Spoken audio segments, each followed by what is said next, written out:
Good morning, beloveds. Aloha. Aloha. Aloha. I had the pleasure of meeting this gentleman over 20 years ago. And it was he who opened my heart to the traditions and the love that Hawaiians share. They don't hold it. They share it. They cherish. They live an example, an exemplary life in the tradition of pure spirit. And so ever since then, I've had occasion to go places, to Washington, D.C., to San Francisco, to Hawaii. And here, when his brother was living, the brothers Cazimero, and see their dancers. It was magnificent. They're such a grounding. They don't wear shoes, that whole piece of being barefoot and connected all the time.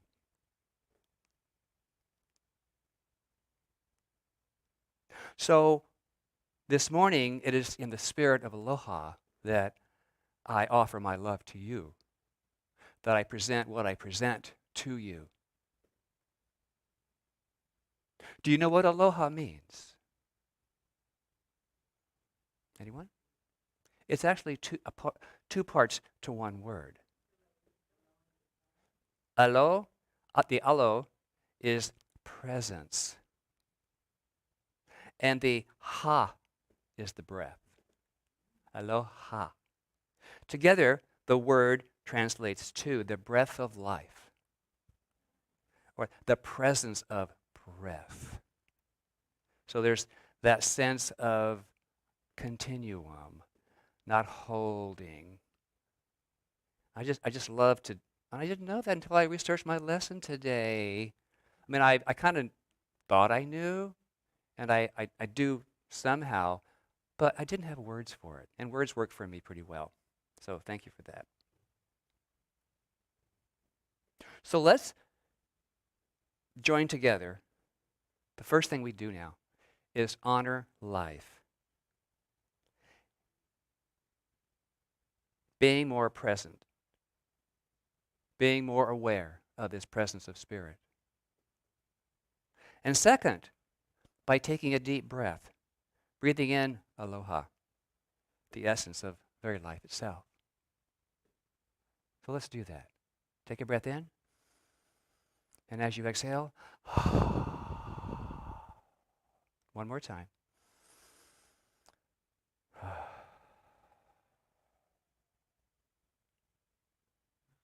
Okay, we're done here.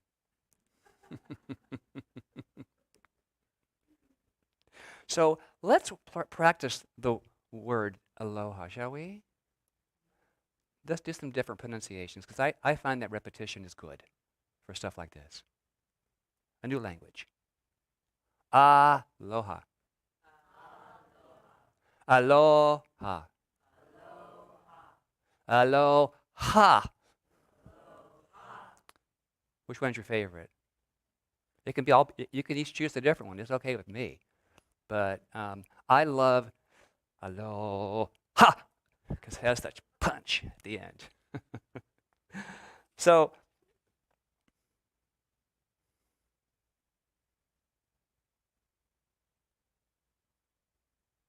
for me, a deeper meaning of aloha means to recognize the beauty in which our life thrives. Not just survives, but thrives. To inhale the sweet fragrance in a smiling face.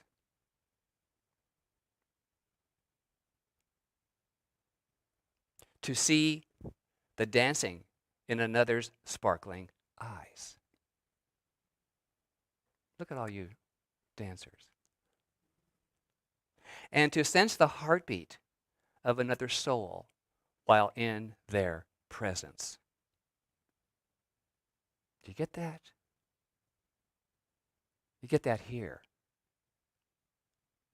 I love being a greeter even when I'm the speaker, because there's a way of connecting and recognizing people, the spirits, to look in people's eyes. So if you've ever wanted to have the aloha feeling in a deeper way, bring your love and stand at the front door and look at people. Maybe be in that position occasionally to love people as they come through the door. Because guess who gets loved? We do. It's an equal opportunity love fest. I call it being in pure spiritual enrollment. We are fully engaged. We have committed as a way of living in joy.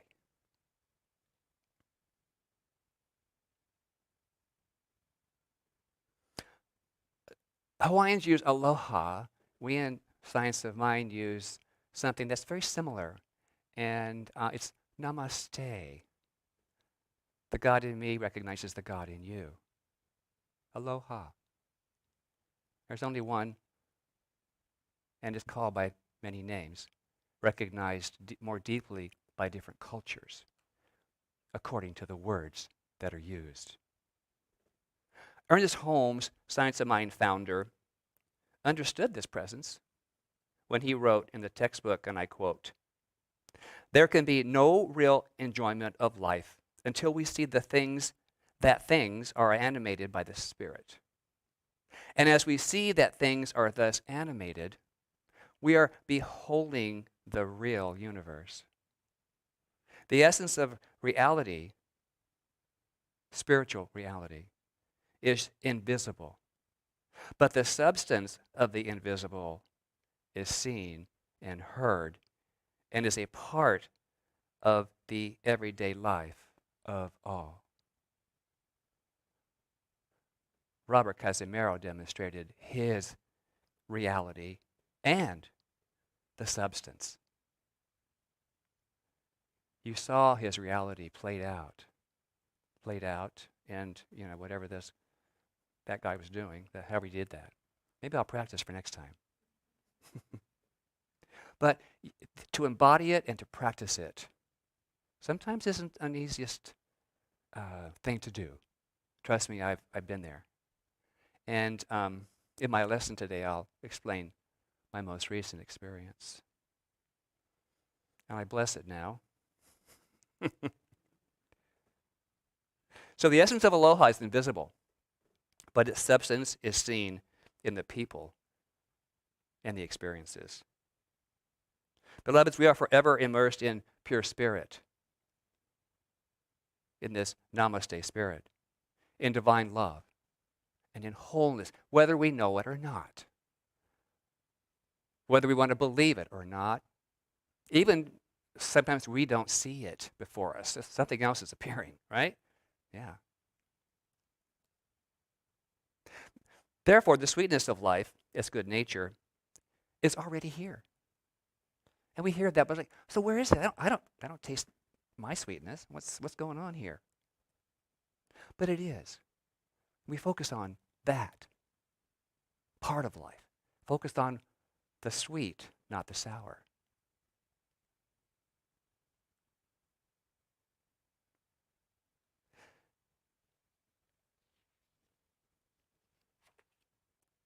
Do you want more love surrounding your adventure in this life? Anybody? Anybody? Anybody? Yeah. Yeah. Do you? Yeah. Then we have to sweeten and fuel our thoughts with loving ideas. If you want sweet tea, you don't put salt in it, do you? It's called something else. So fuel your life with loving ideas. Advance your life in greater possibilities with a word that I love, enthusiasm. Well, I think I want to have a better life. Oh boy. Do you believe me? No. I don't believe myself. No. No. Put some energy behind it, like aloha. Not aloha. Oh boy. Anyway, my lesson is based on limitless possibilities that were already there. The vitality in truth and the honesty of who we truly are. And therefore, my talk today is titled, Love. It's an adventure. Boy, is it. And the book I'm referencing this morning is our standard selection for the month. And it's this one right here. Whatever arises, love that. Do you have it yet? It's a good book. It has lots of juicy parts, sweet parts too. So my lesson shall reveal a recent adventure of mine that was a call to love myself in deeper ways. Ergo my island shirt today. James and I, we were invited to Maui by Sharon and Ron Whitman to spend a week with them. That was in April. We said, oh boy, we're going. So I took care of all the reservations. I just jumped right on it. So when we arrived, it was agreed that we contact Ron on his cell device. We've arrived, we're at baggage claim, got our luggage, okay. So we wait, and we wait, and we text, and we wait. I don't see you, where are you? I said, we're right across from the car rental place at baggage claim. This is the airline. Well, I've circled 4 times. Well, we don't see you. Where are you now? So I walked across and nothing.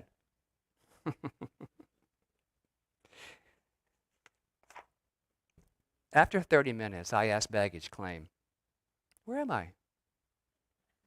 He said, Hilo. Hilo? We were in Hilo, not Maui. Oops. Oops. Do you know how smart I felt? Not very. Do you think I beat myself a little bit or a lot? Yeah, I did. I did. And then to find out there were no more flights out of Hilo that night and nothing for a couple of days to get us to Maui. Well, there was one flight in the morning that had to go back through Honolulu. We'd already been there once that trip, and then come back around. So I booked that. That was great. And was able to secure a one-night reservation at this wonderful, here's the good, at this wonderful gem of a little hotel on the water in Hilo. I would definitely go back and just stay there.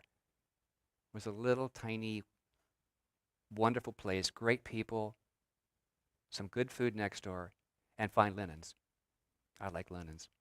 So it was a nice comfort in the midst of all of that shift. All of that shift. So what I want to share with you is that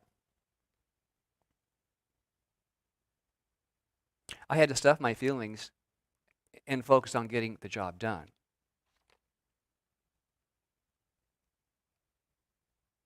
But what was James thinking? I had all these ideas going on. You know, self-worth. Stupid. How could you not see that? How could you not know that? Well, I tried to blame it on the Hawaiian languages.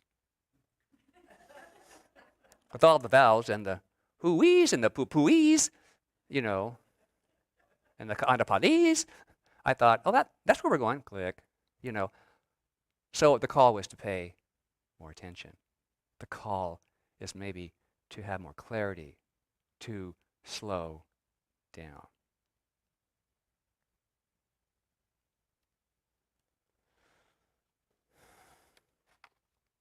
It was a tough one because I consider myself pretty efficient, you know, pretty I can get it done.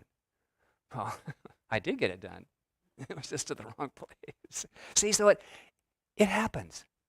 It happens. But this one, James says, we're safe. We're here. We got a place to stay. We're going to go tomorrow. It's all good. It's an adventure. Love is an adventure. And if you don't lose your enthusiasm and stay in an adventure mindset, and then can come back to some sort of focus in all of the kerfuffle, it will eventually turn out as it's supposed to be.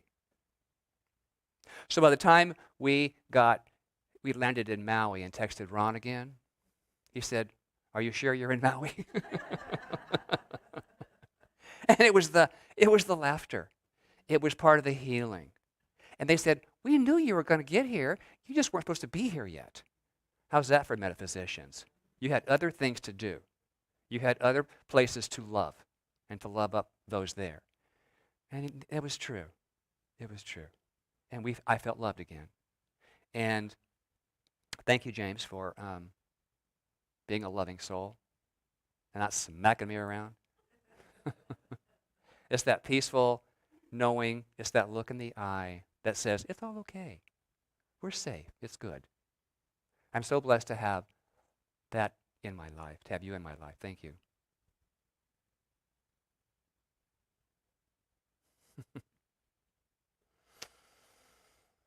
From then on, we kind of immersed ourselves in the beauty and the comfort of love and friendship and food and the beauty of the island and maybe a Mai Tai or two or three or four. And it was delicious. It was just delicious. And especially after that little speed bump and then everything smoothed out. It was just, maybe it's just a dose of clarity that I needed to have, you know? My favorite quote of the morning is by Anne Lamott, and she tells us, laughter is carbonated holiness. Don't you love that? Laughter is carbonated holiness. I'll have some of that.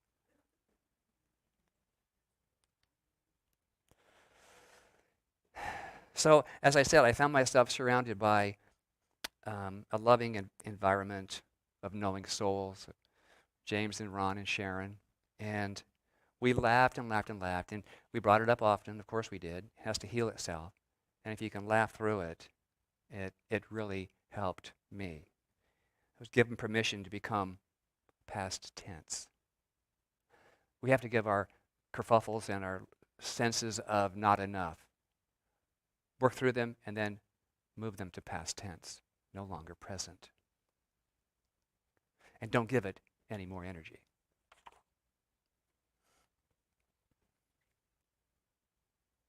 You know, loving all of that allows us to do something really pure, and that's to be honest. Be honest, you know, about what went on, what's going on, and when we're honest, it uncovers lots of stuff. Whatever arises, love that. And the book says, honesty is your innate ability to stand completely exposed, allowing the world to do what it may and say what it will so that you may know who you are. Beyond the realm of ideas and all the rest. When there is nothing to hide or withhold, the truth is spoken freely and at no one's expense. Isn't that beautiful? The truth celebrates how intimately you know yourself by how open and available you're willing to be. End quote. Well, here I am, open, available, honest, willing, vulnerable, all that juicy stuff. It's tough. Because I was taught to, you know, we don't cry, we don't show emotion. And to go to that deep place and have that come up, it's like, ooh, here it comes. And you think you're through with it when you've studied this teaching. Oh no. It just a little more of that dirt off the top of whatever it needs to bloom again. So be good to yourself, be patient, be loving. The Maui adventure became way more than I ever expected it to be, and was blessed to be in perfect circle of people that supported me. And I knew this to be true, even when my predicament said otherwise. There was love. I know this for you, that no matter your adventure, it is supported and loved and is for your highest good. Remember to be honest and compassionate with yourself and those who surround you in those moments. And when you do, you will have an adventure beyond your wildest imagination. And I know we have some wild ones here and out in the world. So in closing, I would like to restate Johnny Sample's affirmation. And if you'll say with me, I believe in love, and in doing so, I forgive all that is not love. I forgive all that is not. Know that you are loved, just loved. Namaste.